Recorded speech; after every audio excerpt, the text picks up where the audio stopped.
Rajasthan sub inspector परीक्षा paper leak कांड में स्पेशल ऑपरेशन ग्रुप एसओजी ने रविवार देर रात को बड़ी गिरफ्तारी की है।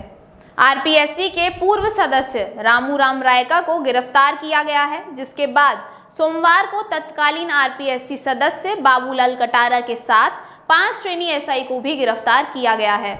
सोमवार को हुई इस गिरफ्तारी में 3 एसआई ने यह भी बताया कि पेपर लीक गैंग के अनिल मीणा और यूनिक भांबू ने उन्हें पेपर मुहैया करवाया था। इन दोनों के ही पहले कई पेपर लीक मामलों के नाम सामने आ चुके हैं।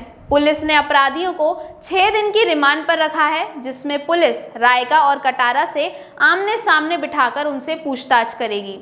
रायका ने पुलिस की तरफ से की गई पूछताछ में बताया कि उसे बाबूलाल कटारा ने पेपर उपलब्ध करवाया था। साथ ही तत्कालीन सदस्य बाबूलाल कटारा पर ग्रेड 2 टीचर भर्ती परीक्षा के पेपर लीक का आरोप भी है।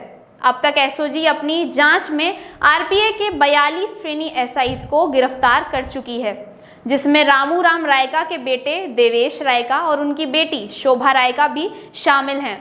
साथ ही 30 से ज़्यादा दूसरे पेपर लीक आरोपियों को इसमें गिरफ्तार किया गया है। अभी भी कई ट्रेनी एसआई एसओजी की रडार पर हैं।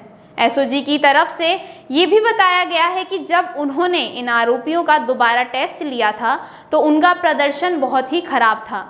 एसओजी ने इसी साल अप्रैल में पहली बार इस एग्ज़ाम से जुड़े ट्रेनी एसआई को गिरफ्तार कर लिया था, जिसके बाद और कई लोगों को भी गिरफ्तारी हुई थी। रायका ने पूछताछ में ये भी बताया कि उसने 6 दिन पहले अपने बच्चों के लिए पेपर की व्यवस्था करवाई थी, जिसके बाद उनके बच्चों ने अच्छे अंकों से ये परीक्षा पास की थी। साथ ही रायका ने ये भी बताया कि उन्हें ऐसा इसलिए करना पड़ा क्योंकि उनके बच्चे कई एग्ज़ाम दे चुके थे, लेकिन किसी में भी वो पास नहीं हो पा रहे थे, जिसकी वजह से अपने संपर्कों की मदद से उन्होंने इस काम को अंजाम दिया।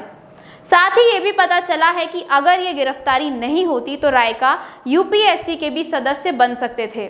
उन्होंने इसे लेकर अपना सीवी भी तैयार कर दिया था। भाजपा की पिछली सरकार में रायका को आरपीएससी सदस्य बनाया गया था। मतलब कि ये जो खुद केंद्र सरकार भाजपा के मंत्रियों के इतना करीब था कि एक सिफारिश पर उसे आरपीएससी सदस्य बना दिया गया था, वो खुद पेपर लीक जैसे मामले में शामिल था और इतने समय तक वो बचा हुआ था। अगर हम इस पूरे मामले की बात करें तो आरपीएससी ने सितंबर 2021 में सब इंस्पेक्टर व प्लाटून कमांडर के कुल 859 पदों के लिए परीक्षा करवाई थी। ये परीक्षा 13, 14 और 15 सितंबर को हुई थी। इस परीक्षा का पेपर लीक हसनपुरा में शांति नगर स्थित रविंद्र बाल भारतीय सीनियर सेकेंडरी स्कूल से हुआ था। पेपर लीक मामले में स्कूल के प्रिंसिपल और परीक्षा केंद्र अधीक्षक राजेश खंडेलवाल की अहम भूमिका थी। राजेश खंडेलवाल ने बताया था कि उसे 10 लाख रुपए का लालच दिया गया था, जिसकी वजह से उसने इस काम को अंजाम दिया। जिसके बाद राजेश ने पेपर को किसी कमरे में छुपा दिया था और यूनिक को वहां भेजकर पेपर की फोटो खिंचवाई थी, जिसके बाद में वो तस्वीरें जगदीश तक पहुंचाई गई थी। साल 2023 में नई सरकार बनने के बाद पेपर लीक की जांच करने के लिए एसआईटी की घोषणा की गई थी और फिर अप्रैल 2024 में इस मामले को लेकर गिरफ्तारियों की शुरुआत हुई थी। कई सरकारी अधिकारी और शिक्षक शामिल हो सकते हैं।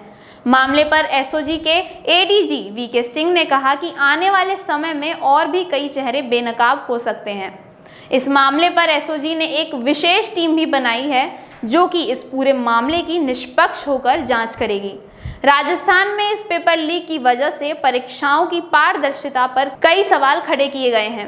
किसी भी देश की नींव होती है वहां दी जा रही शिक्षा, लेकिन जब शिक्षा को लेकर ऐसे मामले सामने आते हैं तो किसी भी देश की जनता का उसकी सरकार पर से भरोसा उठना एक चुनौती खड़ी कर देता है।